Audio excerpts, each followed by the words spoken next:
क्या आपका बच्चा पढ़ाई में इंटरेस्ट नहीं दिखाता है? पढ़ाई के नाम से ही वो दूर भाग जाता है, तो और आप उसकी इस आदत से बहुत परेशान हैं, तो आज का वीडियो मेरा आपके लिए ही है, इसलिए मेरे वीडियो को लास्ट तक ज़रूर देखिए। Hello everyone, my name is Sandhya Singh. Welcome to my channel. मेरा आज का वीडियो स्टार्ट करने से पहले आप सभी लोगों से रिक्वेस्ट है कि जिन्होंने अभी तक मेरे चैनल को सब्सक्राइब नहीं किया है वो मेरे चैनल को सब्सक्राइब कर दें, और जो मेरे चैनल पे फर्स्ट टाइम आए हैं वो लोग भी मेरे चैनल को सब्सक्राइब करें और साथ ही बेल आइकन को हिट कर दें, जिससे जब भी मैं चैनल पे कोई नया वीडियो अपलोड करूँ उसकी नोटिफिकेशन सबसे पहले आप लोगों को मिले और कोई भी इम्पॉर्टेंट इन्फॉर्मेशन आपसे मिस ना हो। आज हर दूसरा तीसरा पेरेंट्स इस बात से परेशान है कि उसका बच्चा पढ़ाई में इंटरेस्ट शो नहीं करता है, उसका पढ़ाई में इंटरेस्ट ही नहीं आता है। तो इसके लिए मैं सबसे पहला टिप आपको ये देना चाहूँगी कि पहले तो आप जो है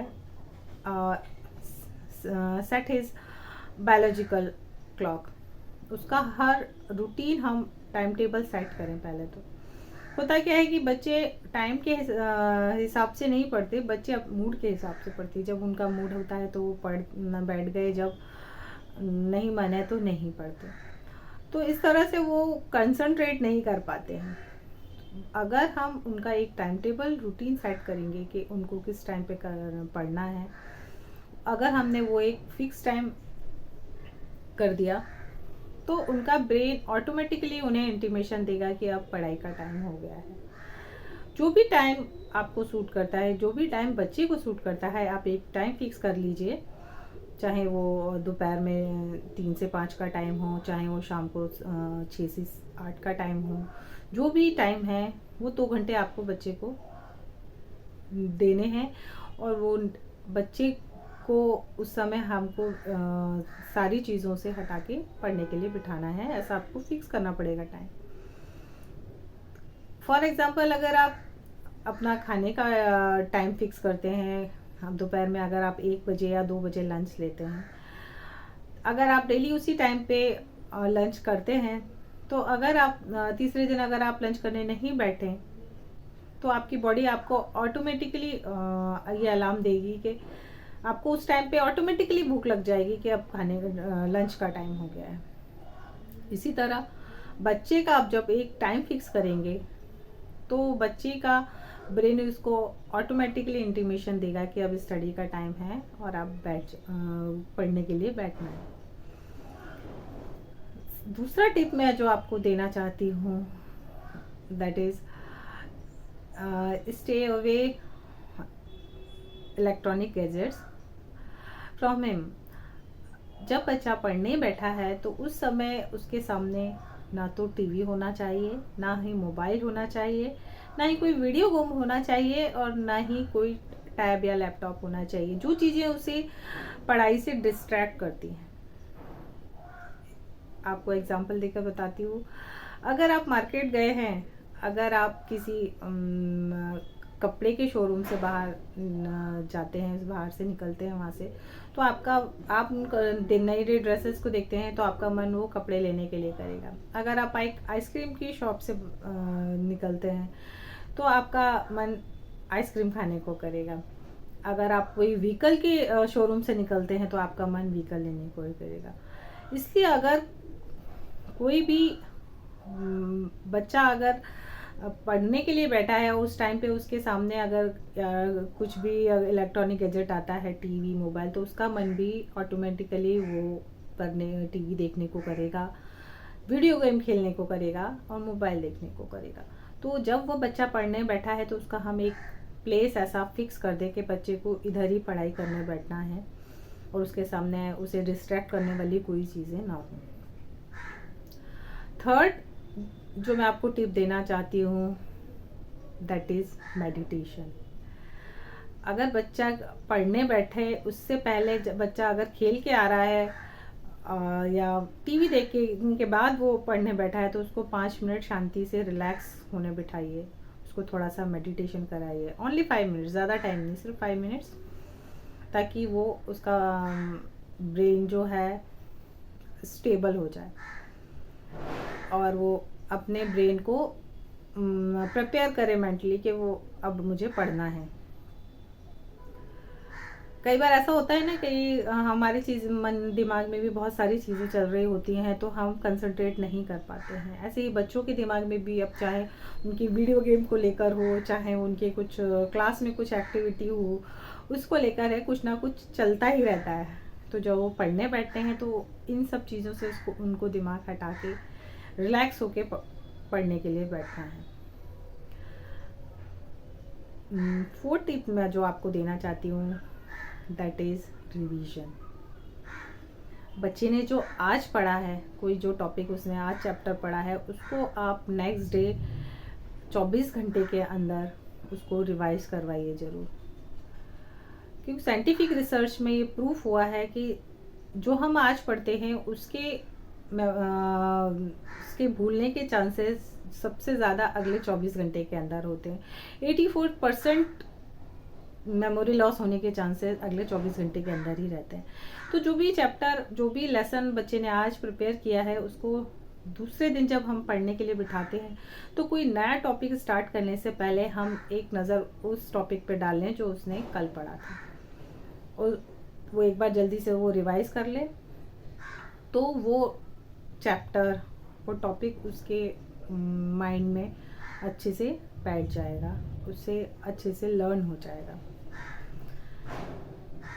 इसके लिए एक टेक्निक मैं आपको और बताती हूँ, जैसे ये स्पेस थोड़ा सा बड़े बच्चों के लिए है टेक्निक। अगर बच्चे हाई स्कूल में हैं या इंटर के पेपर दे रहे हैं तो कोई चैप्टर अगर वो पढ़ रहे हैं, उसमें से अगर जो पोर्शन बच्चे को समझ आता है तो वो उसमें 3 कलर के हाइलाइटर वो यूज़ करे। येलो कलर के हाईलाइट कर दे जो उसको चीज़ अच्छे से समझ में आ गया है टॉपिक जो, और जो टॉपिक उसको थोड़ा कम समझ में आया है उसको ग्रीन कलर से वो हाईलाइट कर दे, और जो बिल्कुल ही समझ में नहीं आया है तो वो रेड कलर से हाईलाइट कर दे। तो इससे फ़ायदा ये होगा कि जब एग्ज़ाम टाइम पे बच्चा रिवाइज कर रहा होगा तो उसको ये चीज़ें पहले से पता होंगी कि ये चीज़ जो उसको आती है वो जो आती है तो उसके लिए तो उसको ज़्यादा टाइम देने का नहीं, बस एक बार वो देखेगा उसको, वो उसको बाय हार्ट हो जाएगा। और जो ग्रीन कलर जो उसको थोड़ा कम समझ में आया था वो उस पर वीक में, हर वीक में एक बार ध्यान उसको लर्न कर ले। फिर क्या होगा कि जो ग्रीन ग्रीन हाइलाइटर से जो उसने हाईलाइट किया था वो येलो बन जाएगा, उसको आ जाएगा। जो रेड कलर है जो उसको बिल्कुल ही समझ में नहीं आया था वो उसको थोड़ा ज़्यादा पढ़ने की ज़रूरत है। तो वो जब उसको 3-4 बार पढ़ेगा तो वो भी जो रेड कलर से हमने हाईलाइट करा था वो ग्रीन कलर बन जाएगा। फिर उसको जब वो 4-5 बार पढ़ेगा तो फिर वो भी येलो हाइलाइटर के कैटेगरी में आ जाएगा। मतलब कहने का मेरा मतलब ये है कि एग्ज़ाम टाइम पे जो 11th लास्ट टाइम पे जो प्रेशर क्रिएट होता है वो नहीं होगा और बच्चा रिलैक्स रहेगा। 5th टिप जो मैं आपसे डिस्कस करना चाहती हूँ दैट इज़ राइटिंग प्रैक्टिस। आप एग्ज़ाम से पहले हर सब्जेक्ट के बच्चे के लिए 4-4, 5-5 क्वेश्चन पेपर प्रिपेयर करें। थोड़ी सी मेहनत आपको भी करनी पड़ेगी जिससे बच्चे को राइटिंग स्किल बना रहे। अभी क्या हुआ है, 2 साल लॉकडाउन में बच्चों का राइटिंग स्किल बिल्कुल निल हो गया है, बच्चे लिखना ही नहीं चाहते, उनकी हैंडराइटिंग भी बहुत बिगड़ गई है। तो बच्चा जब हर सब्जेक्ट के 4-4, 5-5 क्वेश्चन पेपर सॉल्व करेगा तो उसका लिखने की हैबिट आएगी, वो मेंटली प्रिपेयर रहेगा कि उसको 2.5 घंटे में या 3 घंटे में ये पेपर फिनिश करना है, तो वो टाइम मैनेजमेंट वो सीख जाएगा। तो और इसका दूसरा फ़ायदा ये भी होगा कि जो भी उसको है अच्छे से रिवाइज भी हो जाएगा। तो ये कुछ ऐसे टिप्स थे जिन्हें फॉलो करके आप अपने बच्चे का कंसंट्रेशन लेवल डेवलप कर सकते हैं। और एक लास्ट टिप मैं जो आपको देना चाहती हूँ, दैट इज़ जब बच्चे के जो स्टडी एरिया है वहाँ पर आप कुछ उसको मोटिवेट करने वाले पर्सन्स के पिक्चर पेस्ट कर सकते हैं, जो भी उसका फेवरेट क्रिकेटर है, या मतलब जिसको भी वो एडमायर करता है, जो उसका फेवरेट है, या कोई एक्टर है, या कोई पॉलिटिशियंस है, जो भी जिनको वो पसंद करता है, वो उसके स्टडी एरिया के आसपास आप वो पेस्ट कर दिए। और उसका एक हो सके तो उसका एक विजन बोर्ड बनाइए, जैसे जो बच्चा जो भी बनना चाहता है उससे रिलेटेड कुछ पिक्चर वहाँ लगाइए। जब बच्चा पढ़ने बैठेगा, जब वो इन लोगों की पिक्चर्स वहाँ देखेगा, तो बच्चा मोटिवेट रहेगा, उसे पता रहेगा कि इन्होंने ये हार्डवर्क करके ही सक्सेस पाई है, और मुझे भी हार्डवर्क करना होगा। आई होप आपको मेरे ये टिप पसंद आए होंगे। अगर आपको मेरे ये टिप पसंद आए हैं तो आप मेरी वीडियो को लाइक कीजिए और अपने दोस्तों के साथ शेयर कीजिए, ताकि हो सकता है किसी को ये टिप्स हेल्प करें, और बच्चे के एग्ज़ाम प्रिपरेशन के टाइम पे ये टिप्स काम आए। और साथ ही कमेंट बॉक्स में आप मुझे ज़रूर मेरे साथ ये शेयर करें कि आपको ये मेरा वीडियो कैसा लगा, ये टिप्स कैसे लगे। मिलते हैं फिर नेक्स्ट वीडियो में, तब तक के लिए स्वस्थ रहिए, मस्त रहिए। Thank you.